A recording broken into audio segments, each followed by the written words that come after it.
आज प्रतिनिधि सभाको सभामुखको चाहिँ उम्मेदवारी जारी गर्ने भन्ने भएको थियो, जारी पनि भयो र उम्मेदवारी कतिजनाको पर्यो भन्ने कुरो चाहिँ टाइम पनि सकेको हुनाले यो सोध्नलाई हामीले प्रवक्ताज्यूलाई सोध्दैछौँ। सर्वप्रथम त प्रतिनिधि सभाको हिजोको बैठकले सभामुखको निर्वाचन सम्बन्धी कार्यक्रम प्रकाशन गर्न श्रीमान महासचिवले निर्देश गरे बमोजिम सचिवालयले हिजो निर्वाचन सम्बन्धी कार्यक्रम प्रकाशित गरेको थियो। प्रकाशित कार्यक्रम अनुसार चाहिँ सभामुख पदमा निर्वाचित गरियोस् भन्ने प्रस्ताव दर्ताका लागि बिहान 11 बजेदेखि दिउँसो 2 बजेसम्मको समय निर्धारण गरिएको थियो।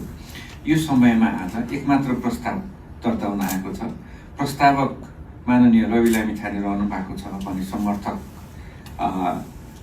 माननीय सदस्यहरू शोभिता गौतम, डाक्टर सोनी माग्ले र सुनिल लम्साल रहनु भएको छ। उहाँहरूले माननीय सदस्य डोलप्रसाद अर्याललाई सभामुख पदमा निर्वाचित गरियोस् भनेर प्रस्ताव दर्ता गर्नु भएको छ। प्रस्ताव 11:05 दर्ता भएको हो। एकमात्र प्रस्ताव दर्ता हुन आएको छ।